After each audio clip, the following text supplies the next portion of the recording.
ब्रह्म सूत्र के अध्यास भाष्य की भाष्य रत्न प्रभा टीका का विचार हम लोग कर रहे हैं।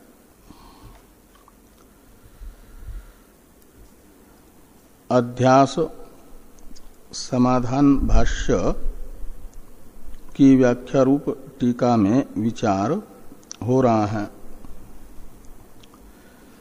अध्यास का द्विविध स्वरूप लोक व्यवहार इस शब्द से बताया गया। दो प्रकार बताए गए, अर्थाध्यास, ज्ञानाध्यास। और अर्थाध्यास एवं ज्ञानाध्यास का स्वरूप लक्षण बताया गया अन्योन्यस्मिन् अन्योन्यात्मकताम से लेकर के धर्म धर्मिणो हो यहाँ तक के वाक्य से।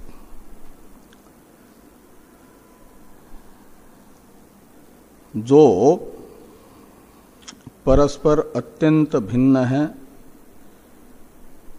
धर्मधर्मी शब्दित आत्मा अनात्मा, उनका आपस में भेद ग्रह न होने के कारण, भेद होते हुए भी भेद का अग्रहण होने से, अज्ञान होने से, जो अनात्मा है अहंकारादि, उनका आत्मा में स्वरूप अध्यास तथा संसर्ग अध्यास हुआ, और आत्मा का अनात्मा अहंकारादि में संसर्ग अध्यास हुआ केवल। और इन दोनों का आपस में संसर्ग अध्यास होने से धर्मी अध्यास, धर्मी संसर्ग पूर्वक होने वाला धर्माध्यास ये भी हुआ। अन्योन्यस्मिन् अन्योन्यात्मकताम अन्योन्य धर्मांश्च अध्यस्य, इसमें अन्योन्य धर्मांश्च पद से बताया गया। अनात्मा अहंकार आदि के अल्पत्वादि धर्मों का अपरिछिन्न आत्मा में अध्यास और आत्मा के चैतन्यादि धर्म का जड़ अहंकार आदि में अध्यास, ये अध्यास उभयविध अध्यास का स्वरूप लक्षण है। अब अन्योन्यस्मिन् अन्योन्यात्मकताम इस पद को सुन करके, अन्योन्यात्मकताम अध्यक्ष इस पद को सुन करके माध्यमिक शून्यवादी जो हैं उनके मन में लगा कि यहाँ पर तो आत्मानात्मा का परस्पर अध्यास बता करके भाष्यकार हमारे शून्यवाद का समर्थन कर रहे हैं, इसलिए शून्यवाद की शंका हुई। यदि आत्मा में अनात्मा जैसे अध्यस्त हैं, ऐसे अनात्मा में आत्मा का भी अध्यास मानेंगे तो जो अध्यस्त होता है वह तो निवृत्त होता है, बाधित होता है, रहता नहीं है, उसकी सत्ता नहीं होती। तो आत्मा भी अनात्मा में अध्यस्त होगा तो अनात्मा तो आत्मा में अध्यस्त ही है, तो दोनों भी सत्ता शून्य हो जाएंगे, शून्यवाद की आपत्ति आएगी। इस आशंका का समाधान सत्यानृते मिथुनी कृत्य इससे किया। ये कहा कि आत्मा का अनात्मा अहंकारादि के साथ संसर्ग मात्र अध्यास है, स्वरूप अध्यास नहीं है। और अनात्मा अहंकारादि का तो स्वरूप अध्यास भी और संसर्ग अध्यास भी है, इसलिए अनात्मा का तो आत्मा के साथ संसर्ग तथा स्वरूप दोनों भी निवृत्त होते हैं, बाधित होते हैं। और आत्मा का अनात्मा के साथ स्वरूप अध्यास न होने से, संसर्ग अध्यास मात्र होने से संसर्ग मात्र बाधित होता है, और असंश्लिष्ट जो आत्मस्वरूप है अनध्यस्त वह बना रहता है। इसलिए शून्यवाद की शंका नहीं की जा सकती। ये सत्यानृते मिथुनी कृत्य से बताया गया। सत्यानृत मिथुनीकरण का अर्थ है सत्य है आत्मा, जो स्वरूपतः अनध्यस्त है, अध्यस्त नहीं है। अनृत है जो स्वरूपतः भी अध्यस्त है, संसर्गतः भी अध्यस्त है, वो अनात्मा अहंकार आदि। और इन दोनों का मिथुनीकरण है अध्यास। यहाँ तक की चर्चा हम लोग कर चुके हैं। अब ये जो अन्योन्यस्मिन् अन्योन्यात्मकताम अन्योन्य धर्मांश्च अध्यस्य सत्यानृते मिथुनीकृत्य अयम लोक व्यवहार, ऐसा कहेंगे। और इसमें अध्यास, मिथुनीकरण और लोक व्यवहार शब्द का तो एक ही अर्थ है। ये तीनों एकार्थक होंगे यदि, तो फिर अध्यास में तथा मिथुनीकरण में पूर्वकालिकत्व बोधक त्वा प्रत्यय का प्रयोग अनुपपन्न सा प्रतीत हो रहा है, अयुक्त सा प्रतीत हो रहा है, उसकी शंका की जा रही है कि ननु टीका में अध्यास मिथुनीकरण लोक व्यवहार शब्दानाम एकार्थत्वे अध्यस्य मिथुनीकृत्य पूर्वकालत्व वाचित त्वा प्रत्यय आदेशस्य ल्यपः कथम प्रयोग इति चेत। तो कहते हैं अध्यास, मिथुनीकरण और लोक व्यवहार ये जो शब्द हैं ये यदि एकार्थक हैं, एकार्थत्वे सति, इनमें एकार्थत्व मानने पर क्या होगा कि अध्यस्य और मिथुनीकृत्य यहाँ पर अधि उपसर्ग पूर्वक असुप्रक्षेपणे धातु से पूर्वकालिक क्रिया के वाचक असु धातु से अक्त्वा प्रत्यय हुआ, उसके स्थान पर उपसर्ग पूर्वक प्रयोग होने से ल्यपादेश हुआ। और ऐसे ही मिथुनीकरण में मिथुनी क्री धातु है तो उससे त्वा प्रत्यय हो करके ल्यपादेश करके बना मिथुनीकृत्य। तो ये ल्यपादेश का प्रयोग कैसे होगा? पूर्वकालीनत्व के वाचक त्वा प्रत्यय का प्रयोग करके उसके स्थान पर ल्यपादेश का प्रयोग कैसे हुआ? क्योंकि समानार्थक होने से एकार्थक शब्दों में समान विभक्ति होनी चाहिए, पौर्वापर्य बोधक काल नहीं होना चाहिए। इस प्रकार की शंका यदि कोई करता है तो कहते हैं न, ये हैं तो एकार्थक, लेकिन इनमें क्रम बोधक पौर्वापर्य बोधक त्वा प्रत्यय के स्थान पर ल्यप आदेश अनुपपन्न है, ये शंका ठीक नहीं है, ये न का अर्थ है। क्यों ठीक नहीं है ल्यप की शंका? तो कहते हैं इसलिए कि अध्यास व्यक्ति भेदात, तो अध्यास व्यक्ति अनेक है, उनमें भेद है। आज इस शरीर में जो वर्तमान में प्राप्त है अहम अध्यास मम अध्यास हो रहा है, ये प्राप्त नहीं था तो उससे पहले अध्यास नहीं था ऐसा नहीं। इससे पहले जो कार्यक्रम संघात प्राप्त था उसमें अहम अध्यास था, मम अध्यास था। उससे पहले, उससे पूर्ववर्ती कार्यक्रम संघात में अहम अध्यास, मम अध्यास था। तो अध्यस्त जो कार्यक्रम संघात हैं वे अनेक होने से तद विषयक अध्यास भी,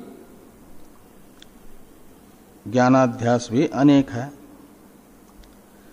और अर्थाध्यास तो स्पष्ट रूप से अनेक है।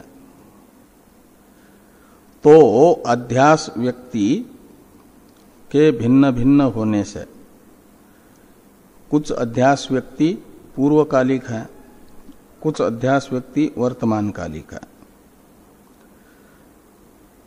तो पूर्वकालिक अध्यास व्यक्ति में पूर्वकालित्ववाचक त्वा प्रत्यय और उसके स्थान पर लेपादेश असंगत नहीं होगा, अयुक्त नहीं होगा, उपपन्न हो सकता है।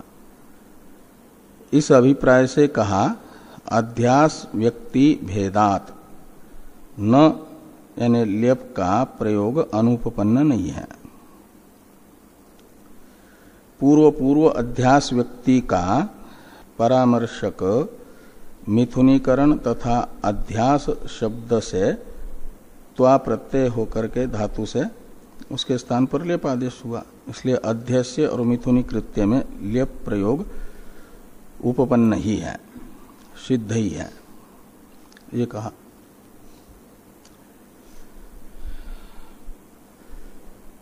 उसी का स्पष्टीकरण है कि तत्र पूर्व अध्यासस्य उत्तर अध्यासं प्रति संस्कार द्वारा पूर्व कालत्वेन हेतुत्व द्योतनार्थम ल्यपः प्रयोगः। तो तत्र यानी अनेकेषु अध्यास व्यक्तिषु सत्सु, यह तत्र का अर्थ निकलेगा। जब यह निश्चित हुआ कि अध्यास व्यक्ति एक नहीं है, अनेक है, तो अनेक अध्यास व्यक्ति में सब के सब वर्तमान कालिक ही हैं ऐसा नहीं। कुछ अतीत हैं, कुछ वर्तमान अभी है। तो जो अनेक अध्यास व्यक्तियों में पूर्व अध्यास व्यक्ति हैं, उन पूर्व अध्यास व्यक्ति में उत्तर अध्यास के प्रति संस्कार द्वारा पूर्व कालत्व होने से हेतुत्व दिखाने के लिए, पूर्व कालत्वेन संस्कार द्वारा हेतुत्व दिखाने के लिए ल्यप आदेश का प्रयोग है। त्वा प्रत्यय हुआ और उसके स्थान पर ल्यप आदेश हुआ। अध्यास व्यक्ति यानी अध्यास पदार्थ एक है, व्यक्ति अनेक है। जैसे मनुष्य शब्द का अर्थभूत अनेक मनुष्य हैं, एक मनुष्य योनि ही मनुष्य शब्द का अर्थ है, मनुष्य, मानव इत्यादि शब्दों का अर्थ। और उनमें पूर्व जो है मानव अपने उत्तर जो वंशज है उनके कारण है। ऐसे अध्यास व्यक्ति पूर्व अध्यास व्यक्ति उत्तर अध्यास व्यक्ति का निमित्त है, कारण है। अध्यास है अयथार्थ अनुभव, भ्रम, और उससे जन्य जो संस्कार पूर्व अध्यास, इस अध्यास का हेतु कैसे बनेगा, वो तो समाप्त हुआ। तो कहते संस्कार द्वारा। तो पूर्व अध्यास से जन्य जो संस्कार वह उत्तर अध्यास का निमित्त बन जाता है। बिना संस्कार का अध्यास नहीं होता। तो पूर्व अर्थाध्यास का संस्कार पूर्व ज्ञानाध्यास से पड़ा और उस संस्कार को निमित्त माना गया वर्तमान अध्यास के प्रति, ये कहा जा रहा है। तो पूर्व अध्यासस्य उत्तर उत्तर अध्यासम प्रति संस्कार द्वारा पूर्व कालत्वेन हेतुत्व द्योतनार्थम ल्यपः प्रयोगः। तो इसलिए अध्यस्य मिथुनी कृत्य में ल्यप प्रयोग युक्तियुक्त है।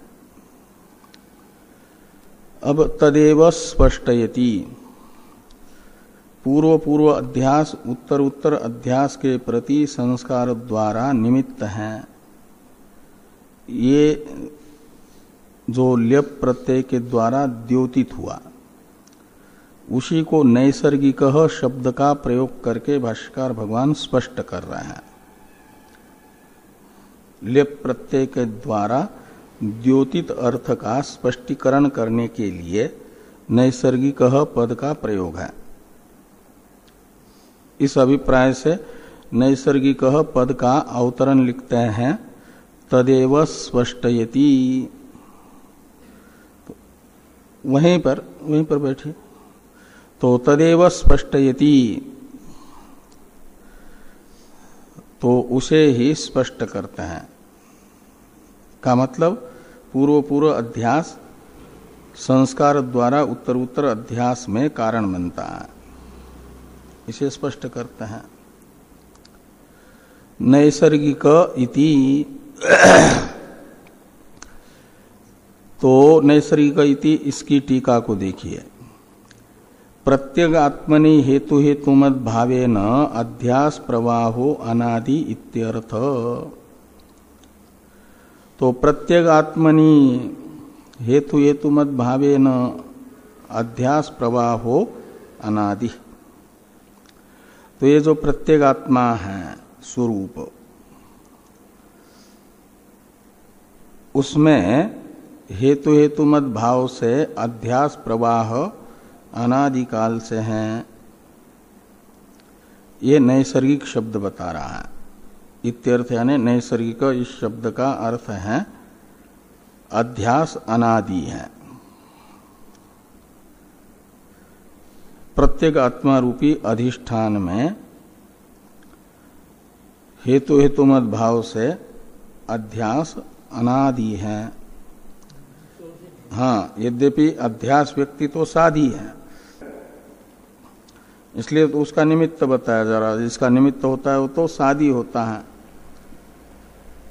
तो एक एक व्यक्ति साधी होने पर भी प्रवाह रूप से अनादि है।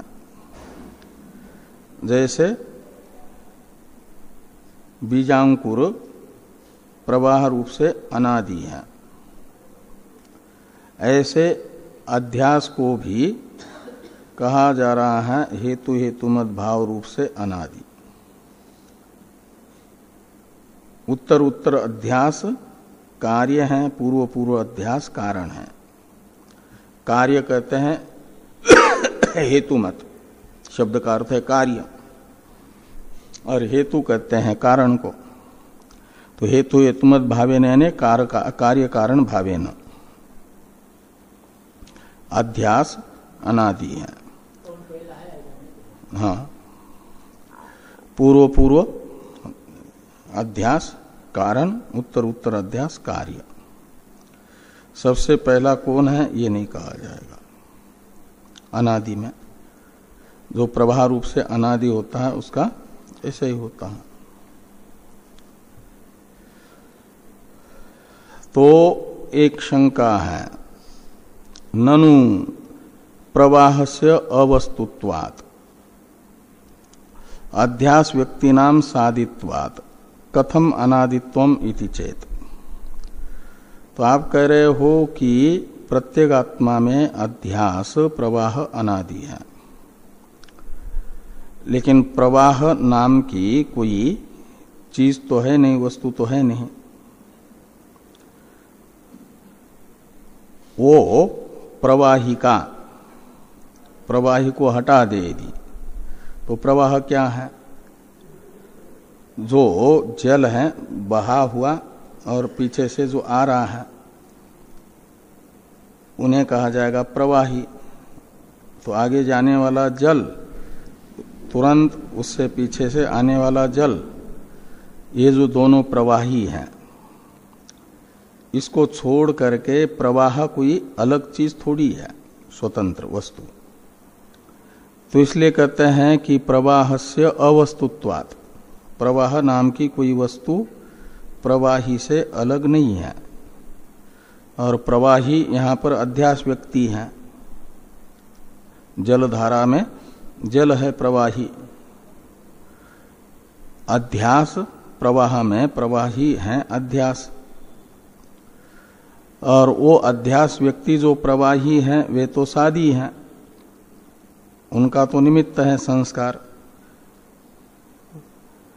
तो इसलिए कथम अनादित्वम, तो अनादित्व किस में रहेगा? प्रवाह तो कोई है ही नहीं और अध्यास व्यक्ति तो सादी है, तो ये अध्यास में अनादित्व कैसे सिद्ध होगा,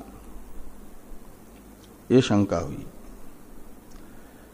इति चेत, ऐसी यदि कोई शंका करता है तो कहते उच्यते,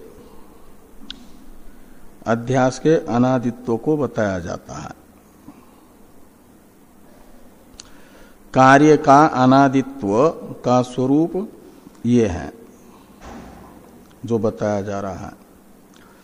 अध्यासत्व अवच्छिन्न व्यक्तीनाम मध्ये अन्यतमया व्यक्त्या विना अनादि कालस्य अवर्तनम कार्य अनादित्वम इति अंगीकारात्। कहते कार्य का अनादित्व यही है कि जो सादी अध्यास व्यक्ति है, सादी यानी कार्य,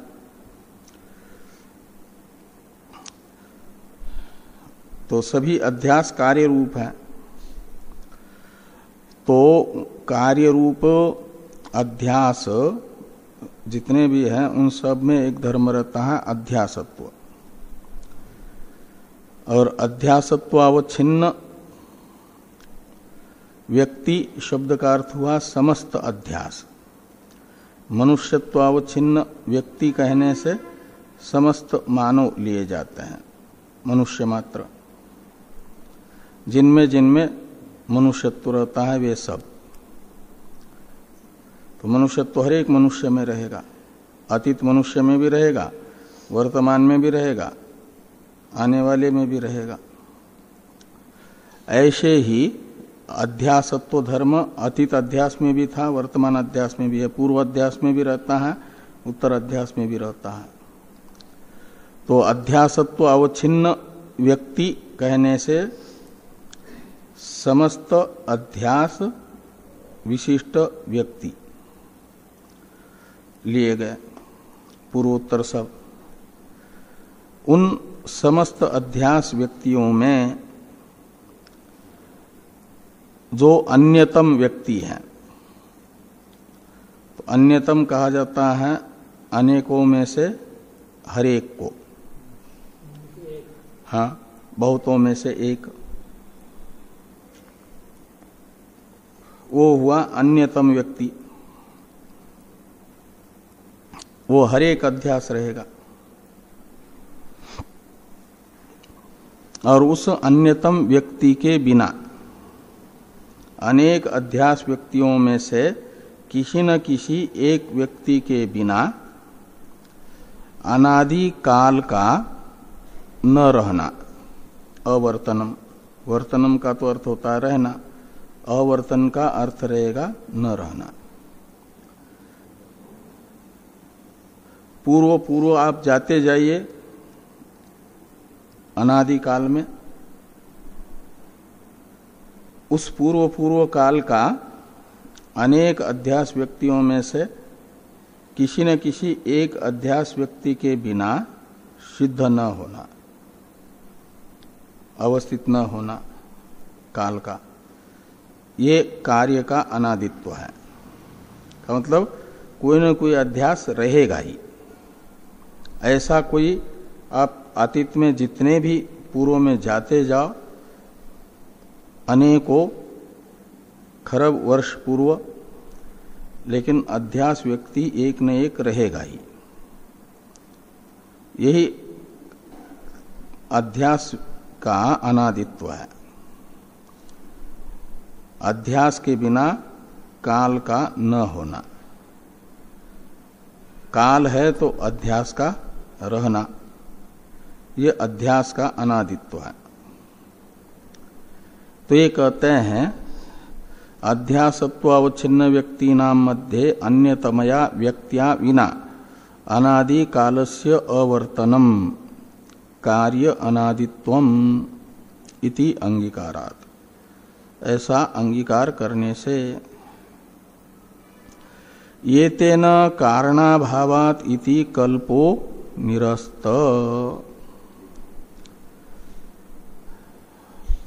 तो ये तेन यानी ये जो कहा गया अध्यस्य मिथुनीकृत्य, इससे पूर्व पूर्व अध्यास को उत्तर उत्तर अध्यास के प्रति संस्कार द्वारा कारण बताया गया, निमित्त बताया गया, और नैसर्गिक पद ने इसी को स्पष्ट कर दिया कि पूर्व पूर्व अध्यास आहित संस्कार जन्य उत्तर उत्तर अध्यास है, ये बताया नैसर्गिक पद ने। तो जो शुरू में अध्यास आक्षेप करने वाले के प्रति सिद्धांती तीन विकल्प करके पूछ रहे थे कि अध्यास आत्मानात्मा का नहीं होगा ऐसा तुम कह रहे हो, क्यों कह रहे हो? क्या अयुक्तत्वात् या अभानात् या कारणाभावात्? तो अयुक्तत्व तो इष्टापत्ति है, अभान अध्यास का नहीं है, अपितु भान ही है, ये अयम शब्द ने बताया अनुभव सिद्ध अध्यास है करके। और कारणाभावात ये जो विकल्प है, यदि तुम कहना चाहो कि अध्यास का कारण न होने से आत्मानात्मा का अध्यास नहीं होगा, तो यहाँ कारण बताया गया पूर्व पूर्व अध्यास आहित संस्कार उत्तर उत्तर अध्यास का कारण है। इसलिए कारण नहीं है अतः आत्मानात्मा का अध्यास नहीं होगा, ये नहीं कह सकते। उस तृतीय विकल्प का निराकरण हुआ। ये कहते हैं कि ये तेन कारणाभावात् इति कल्पो निरस्तः। कारणाभावात् ये जो एक कोटि थी उसका निराकरण हुआ। अब आगे है संस्कारस्य यानी हेतु बताया जा रहा। कारणाभावात् यह इस कल्प का निराकरण कैसे हुआ? तो कहते हैं संस्कारस्य निमित्तस्य नैसर्गिक पदेन उक्तत्वात्। तो नैसर्गिक इस पद का प्रयोग करके भाष्यकार भगवान ने अध्यास का कारण संस्कार बताया है। पूर्व पूर्व अध्यास आहित संस्कार उत्तर उत्तर अध्यास के कारण के रूप में बताया। इसलिए कारणाभाव नहीं है, कारणाभावात ये विकल्प निराकरण हो जाएगा। आगे है न च पूर्व प्रमाजन्य एव संस्कारो हेतु इति वाच्यम। तो जो अध्यास पर आक्षेप करने वाले थे उन्होंने कहा था कि लोक में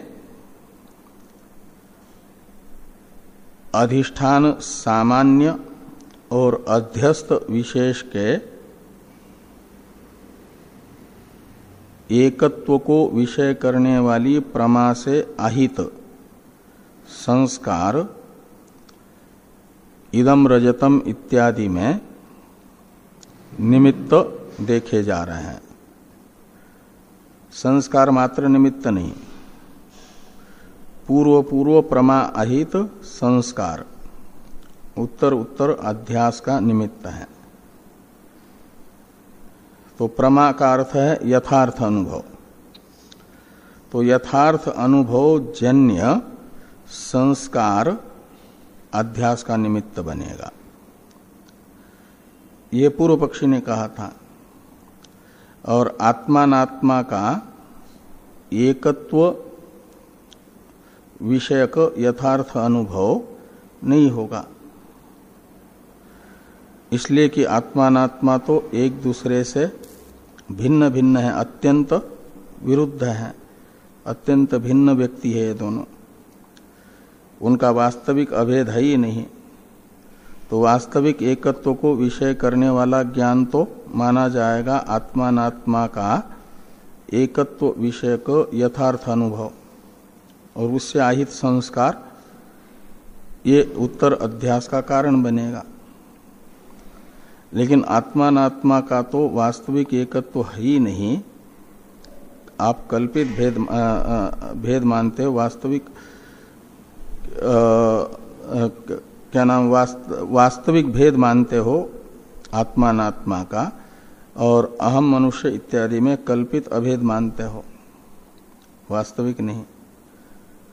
इसलिए वास्तविक एकत्व को विषय करने वाला यथार्थ अनुभव नहीं होगा, तज्जन्य संस्काराभावात् अध्यास नहीं होगा आत्मानात्मा का। ये पूर्व पक्षी ने कहा था, उसका निराकरण कर रहा है कि पूर्व प्रमाजन्य एव संस्कारो हेतु इति नच वाच्यम। पूर्व प्रमा यानी पूर्व यथार्थ अनुभव, जन्य संस्कार ही उत्तर अध्यास का कारण बनेगा, ऐसा नहीं कहा जा सकता। क्यों? तो कहते लाघवेन पूर्व अनुभव जन्य संस्कारस्य हेतुत्वात्। पूर्व अनुभव जन्य संस्कार चाहिए, वो पूर्वानुभव चाहे यथार्थ हो या अयथार्थ हो, हाँ, प्रमारूप हो या अप्रमारूप हो, भ्रम रूप हो, दोनों से भी संस्कार बनता है। अनुभवजन्य संस्कार से अध्यास होगा। वो अनुभव चाहे यथार्थ हो या अयथार्थ हो, तो अनुभव मात्र जन्य संस्कार अध्यास का कारण है। इस कार्य कारण भाव को मानने में लाघव है।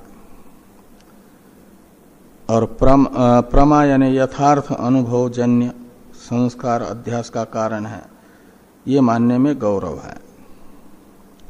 अनुभव का यथार्थ ये विशेषण जोड़ना पड़ रहा है ना, और वो अनावश्यक है।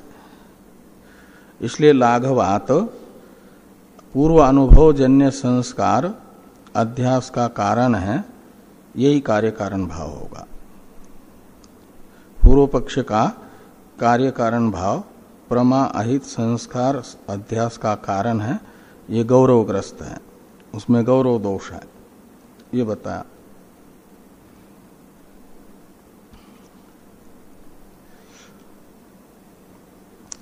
अतः पूर्व अध्यास जन्य संस्कारो अस्ति इति सिद्धम।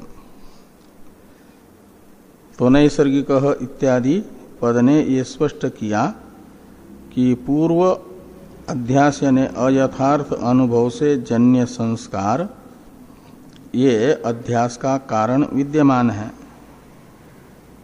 इसलिए कारणाभावात् अध्यासो नास्ति ये नहीं कह सकते, ये कहा गया। तो अतः पूर्व अध्यास जन्य संस्कारो अस्ति इति सिद्धम। अब सत्यानृते मिथुनी कृत्य ये जो एक पद प्रयोग था ना, इससे पूर्व में एक पद है अध्यास का विशेषण मिथ्या ज्ञान निमित्त। जैसे लोक व्यवहार का नैसर्गिक एक विशेषण है ना, ऐसा मिथ्या ज्ञान निमित्त एक विशेषण है। इसकी व्याख्या टीकाकार कर रहे हैं। इसलिए मिथ्या ज्ञान निमित्त का अवतरण लिखते हैं कि अध्यासस्य उपादानम आह मिथ्या ज्ञान निमित्त इति। अध्यास कार्य है, तो वेदांत में कार्य के प्रति जो कारण होता है उसके अवान्तर दो भेद हैं कारण के, उपादान कारण और निमित्त कारण। और तर्क शास्त्र में तीन, उपादान समवायी कारण, असमवायी कारण, निमित्त कारण। वेदांत में तो उपादान कारण और निमित्त कारण ये दो भेद हैं। तो यहाँ पर नैसर्गिक पद ने निमित्त कारण जो संस्कार है उसे बताया। पूर्व पूर्व अध्यास आहित संस्कार उत्तर उत्तर अध्यास रूपी कार्य का निमित्त कारण है, ये बताया। उपादान कारण कौन होगा? तो उपादान कारण को बताने के लिए मिथ्या ज्ञान निमित्त ये पद प्रयोग है। इसलिए कहते हैं कि अध्यासस्य उपादानम आह मिथ्या ज्ञान निमित्त इति, यानी इति अनेन पदेन। मिथ्या ज्ञान निमित्त, इसमें दो पद हैं, समास हुआ है ना, एक मिथ्या ज्ञान और दूसरा निमित्त, और इन दो पदों में बहुव्रीहि समास हुआ। और मिथ्या ज्ञान पद ये स्वयं भी एक सामासिक पद है, इसमें भी कर्मधारय समास है।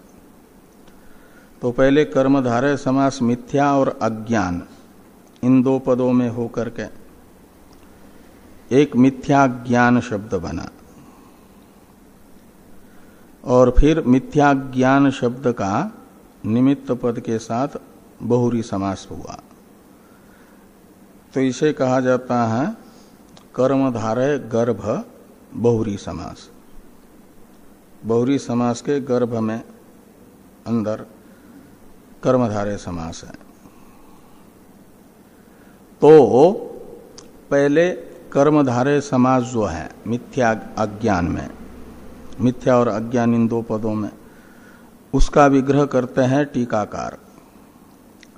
मिथ्या च तद अज्ञानंच मिथ्या ज्ञानम, ये कर्मधारय समास। जैसे नीलंच तत् उत्पलंच, नीलोत्पलम से मिथ्या च तद अज्ञानंच इति मिथ्या अज्ञानम, ये समास हुआ। और फिर निमित्त पद के साथ बहुव्रीहि समास हुआ। उसे आगे कहते हैं कि तन निमित्तम यस्य स तन्निमित्त, और बीच में निमित्त पद का अर्थ कर दिया उपादानम। यहां निमित्त शब्द उपादान कारण का परामर्शक है। कहां पर? मिथ्या ज्ञान निमित्त, ये जो भाष्य में लोक व्यवहार का विशेषण है उसमें बहुव्रीहि समास का उत्तर पद जो निमित्त है वह उपादान कारण के लिए प्रयुक्त है। निमित्त शब्द का अर्थ निमित्त कारण नहीं, उपादान कारण। इस अभिप्राय से लिखा कि तन निमित्तम यानी उपादानम यस्य, स यानी अध्यास, तन निमित्त यानी मिथ्या अज्ञान निमित्त। तो तन निमित्तम में तत् शब्द का अर्थ है मिथ्या अज्ञान है, निमित्त यानी उपादान कारण जिस अध्यास का, उस अध्यास को कहा जाएगा मिथ्या अज्ञान निमित्त, यानी मिथ्या अज्ञान उपादानक। ये मिथ्या अज्ञान निमित्त शब्द का अर्थ है। ये लिखते हैं टीकाकार कि तद उपादानक इत्यर्थ। तद उपादानक में तत् का अर्थ है मिथ्या अज्ञान। तो मिथ्या अज्ञान उपादानक ये लोक व्यवहार है। लोक व्यवहार का अर्थ है अर्थाध्यास ज्ञानाध्यास है। अर्थाध्यास ज्ञानाध्यास का उपादान कारण मिथ्या अज्ञान है। मिथ्या अज्ञान नहीं मिथ्या अज्ञान्य ही ये अर्थाध्यास और ज्ञानाध्यास उपस्थित कर दिया।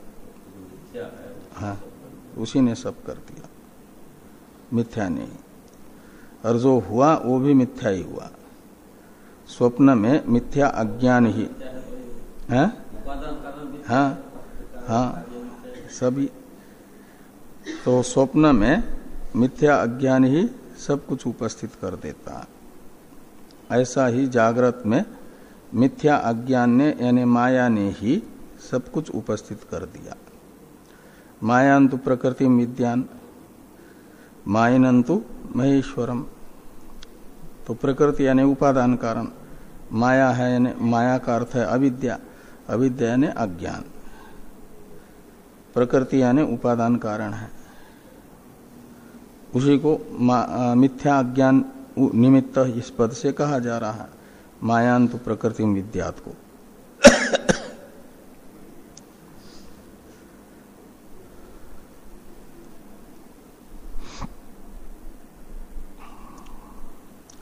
तो आगे कहते हैं, तो भाष्यकार भगवान ने अध्यास का उपादान कारण यदि मिथ्या अज्ञान है तो यहां पर मिथ्या उपादान ऐसा ही शब्द प्रयोग करना चाहिए था। उपादान के लिए निमित्त पद का प्रयोग क्यों किया? मिथ्या अज्ञान अध्यास का तो उपादान कारण है, तो सीधा सीधा उपादान शब्द का प्रयोग करते तो इतना सब व्याख्यान करने की जरूरत नहीं होती ना, स्पष्ट शब्द प्रयोग माना जाता। वक्ता को चाहिए असंदिग्ध शब्द प्रयोग करें, जिन शब्दों के अर्थ के प्रति संदेह न हो, ऐसे शब्दों का प्रयोग करना चाहिए। तो यहाँ उपादान शब्द का प्रयोग करते तो कोई संदेह ही नहीं होता। क्यों उपादान पद का प्रयोग न करके निमित्त पद का प्रयोग किया है, ये प्रश्न हो सकता है ना। इस प्रश्न का उत्तर दे रहे हैं टीकाकार। अज्ञानस्य उपादानत्वेपि निमित्तत्वम इति द्योतयितुम निमित्त पदम, ऐसा अन्वय करिए। बीच में वो अज्ञान में निमित्तत्व दिखाने के लिए निमित्त पद का प्रयोग है। ये जो प्रतिज्ञा है, इस प्रतिज्ञा का साधक हेतु बताने वाला वाक्य पद प्रयोग है।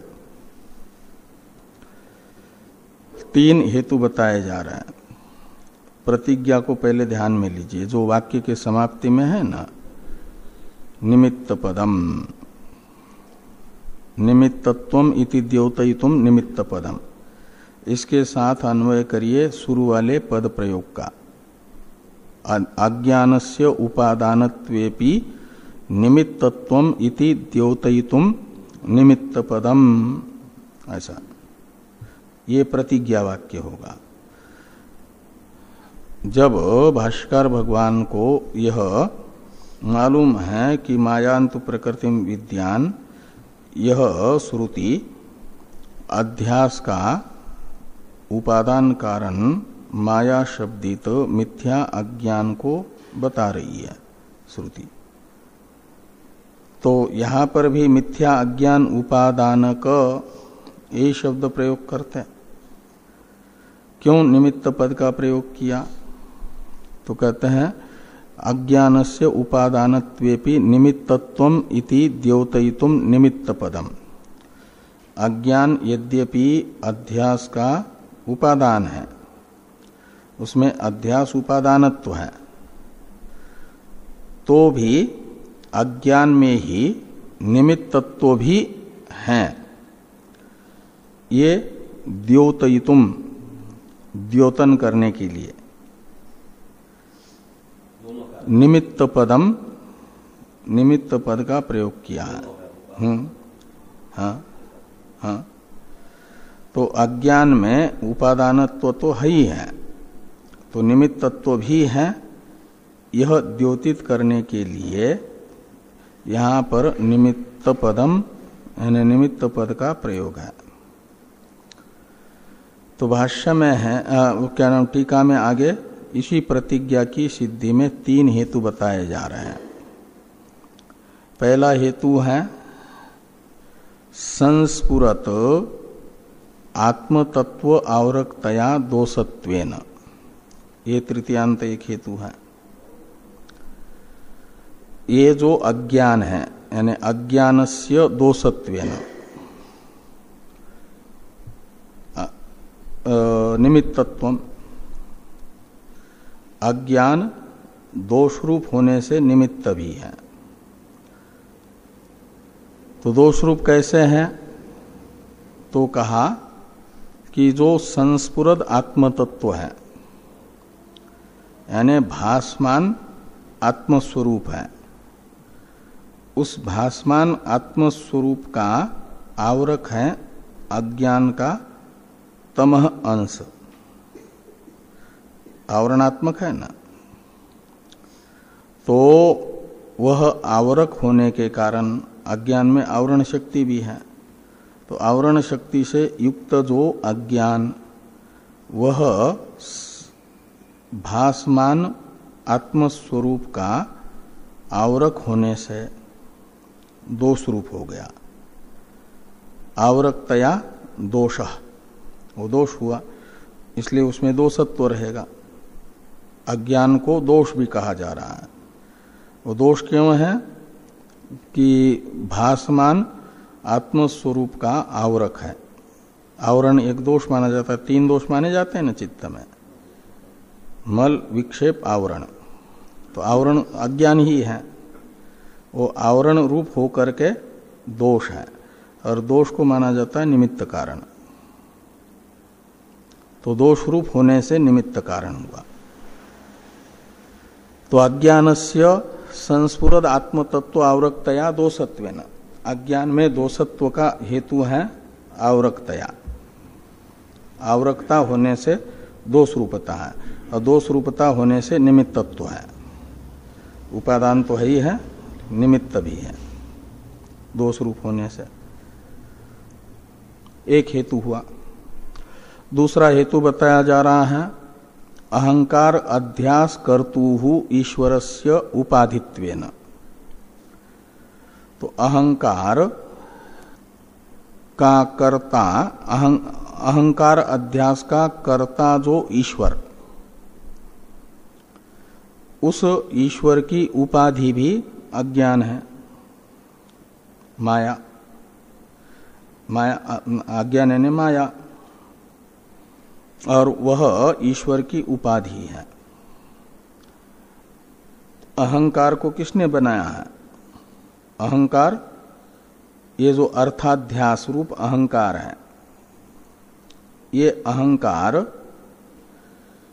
जीव सृष्टि है या ईश्वर सृष्टि है? अंतःकरण किसकी सृष्टि है? तो अंतःकरण का ही अवान्तर 4 प्रकार है, भेद है, विशेषता है। मन, बुद्धि, चित्त, अहंकार। ये अहंकार के ही क्या ना अंतःकरण के ही प्रकार है, वो ईश्वर ने बनाया अर्थाध्यास रूप, और उसमें अभिमान, मैं करके अभिमान वो जीव ने किया। लेकिन अहंकार बनाने वाले, अंतःकरण को बनाने वाले, अंतःकरण विशेष है अहंकार। तो अंतःकरण सामान्य से अलग तो अंतःकरण विशेष नहीं होगा ना। तो अंतःकरण सामान्य को बनाया है अपंचीकृत पंच महाभूतों के सम्मिलित सत्वगुण के परिणाम रूप से परमेश्वर ने समष्टि वेष्टि अंतःकरण को बनाया। तो ये जो अहंकार अध्यास है, अहंकार रूप अर्थाध्यास, अंतःकरण रूप अर्थाध्यास, ये सृष्टि तो की है परमेश्वर ने। पांचों भूत बनाए परमेश्वर ने, तस्माद आत्मन आकाश संभूत तत्तेजो असृजत, और फिर उनसे समष्टि वेष्टि सूक्ष्म शरीर भी परमेश्वर ने बनाया। तो ये पांचों भूत भी अर्थाध्यास है, और उनका परिणाम जो अलग अलग सत्वगुण का परिणाम ज्ञानेन्द्रिया, अलग अलग रजोगुण का परिणाम कर्मेंद्रिया, सम्मिलित सत्वगुण का परिणाम अंतःकरण, सम्मिलित रजोगुण का परिणाम प्राण, और इनका संघात ये सूक्ष्म शरीर है समष्टि वेष्टि। इसको बनाने वाला भी ईश्वर, और उस ईश्वर की उपाधि कौन है? अज्ञान। अज्ञान, और उसमें अभिमान किया जीव ने। लेकिन अर्थाध्यास यानी जीव के अभिमान का विषय लोक शब्दित। लोक्यते अहम इति अभिमन्यते, यह स लोक, इस उत्पत्ति के अनुसार ईश्वर के द्वारा बनाया गया जो सूक्ष्म शरीर, उसे मैं के रूप में ग्रहण करता है जीव। तो उसमें अभिमान, ये जीव सृष्टि, और अभिमान का विषय वो ईश्वर सृष्टि है। इसलिए ईश्वर को कहा जा रहा है अहंकार अध्यास कर्ता। तो अहंकार अध्यास कर्ता जो ईश्वर, उसकी उपाधि भी अज्ञान है। माया है का मतलब अज्ञान है। तो उपाधि होने से भी उपाधित्वेन ईश्वर निमित्त कारण है। माया को हटा दिया जाए तो ईश्वर में निमित्त कारणत्व भी नहीं है। कर्ता तो निमित्त कारण कोटि में आता है। कुलाल घड़े का उपादान कारण नहीं है, निमित्त कारण है। ऐसे आकाशादि का निमित्त कारण है, आकाशादि का कर्ता के रूप में ईश्वर। और वही आकाशादि रूप से परिणत हुआ जो प्रकृति का अंश है, तद उपाधिक बन करके विवर्त उपादान कारण बन जाता है। तो माया ही ईश्वर की उपाधि बन करके, जगत कर्ता ईश्वर की उपाधि बन करके निमित्त कारण। तो ईश्वर की उपाधि रूप होने के कारण अज्ञान निमित्त है। जगत उपादान कारण होता हुआ भी उसमें अर्थाध्यास करता ईश्वर का उपाधित्व भी होने से, उपाधित्व धर्म होने से निमित्तत्व है। ये दूसरा हेतु बताया। पहला तो दोषत्वेन निमित्तत्व, और ईश्वर उपाधित्वेन निमित्तत्व, ये हुआ। और तीसरा एक हेतु बताया जा रहा है, संस्कार काल कर्मादि निमित्त परिणामित्वेन च अज्ञानस्य निमित्तत्वम इति द्योतयितुम निमित्त पदम। तो ये जो अध्यास के कारण हैं, निमित्त कारण है संस्कार, अध्यास का निमित्त कारण है काल और कर्म आदि शब्द से अन्य को भी लेना, ईश्वर इच्छादि को भी। तो जो निमित्त कारण है वो स्वयं कार्यात्मक भी है, संस्कार काल आदि, और निमित्त भी बन जाते हैं अपने से अनंतर होने वाले अध्यास के। तो ये जो अध्यास के निमित्त भूत संस्कार काल कर्म आदि हैं, उनका परिणामी उपादान कारण कौन है? मूल में तो अनादि दो ही है ना, चेतन और प्रकृति। तो परिणामी उपादान कारण तो कार्य मात्र का प्रकृति ही रहेगी। तो ये संस्कार भी निमित्त कारण है उत्तर अध्यास का, लेकिन स्वयं जन्य है ना, अनुभव से जन्य है। तो ये जो अनुभव से जन्य संस्कार रूप कार्य है, उसका परिणामी उपादान कारण कौन होगा? अज्ञान ही, अज्ञान का ही परिणाम है। काल भी अज्ञान का ही परिणाम है और कर्म भी अज्ञान का ही परिणाम है। आदि शब्द से ग्राह्य जो बाकी निमित्त हैं वे भी देश आदि ये अज्ञान के ही परिणाम है। इसलिए अज्ञान को माना जाता है ये जो अन्य कार्य के प्रति निमित्त कारण के रूप से प्रसिद्ध हैं संस्कारादि, उनका परिणामी उपादान कारण होने से भी इसे निमित्त कहा जा रहा है।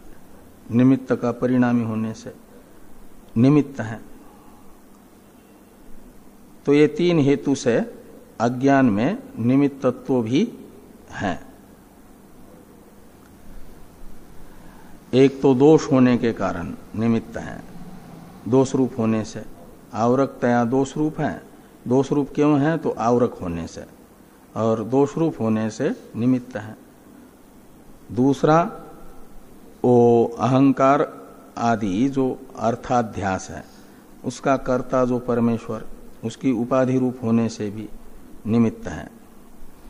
और संस्कारादि जो निमित्त कारणत्वेन रूपेण प्रसिद्ध है, उनका परिणामी होने से भी निमित्त है। ये दिखाने के लिए भाष्यकार भगवान ने निमित्त पद का प्रयोग किया है। नहीं तो उपादान पद का प्रयोग कर सकते थे, भाष्यकार भगवान को मालूम था, तो भी उपादान पद का प्रयोग न करके निमित्त पद का प्रयोग किया। इसके पीछे ये तीन कारण हैं। ये कहा कि मिथ्या अज्ञान उपादानक, ऐसा न कह करके मिथ्या अज्ञान निमित्त इति। अब फिर एक शंका आती है, उसका निराकरण करने के लिए मिथ्या अज्ञान निमित्त में अज्ञान का विशेषण मिथ्या पद है। जो मिथ्या अज्ञान निमित्त ये बहुव्रीहि समास है ना, उसमें पूर्व पद है मिथ्या अज्ञान, वो भी कर्मधारय समास है, और उसमें विशेष्य है अज्ञान, विशेषण है मिथ्या। तो अज्ञान का मिथ्या ये विशेषण क्यों दिया गया, इसे बताया जा रहा है आगे। ये जो स्वप्रकाश आत्मनि असंगे कथम अविद्यासंग, अविद्यासंग कथम, यह एक प्रश्न होगा और इसके उत्तर में बताया जाएगा कि मिथ्या ये दे दिया है करके। मिथ्या पद जोड़ने से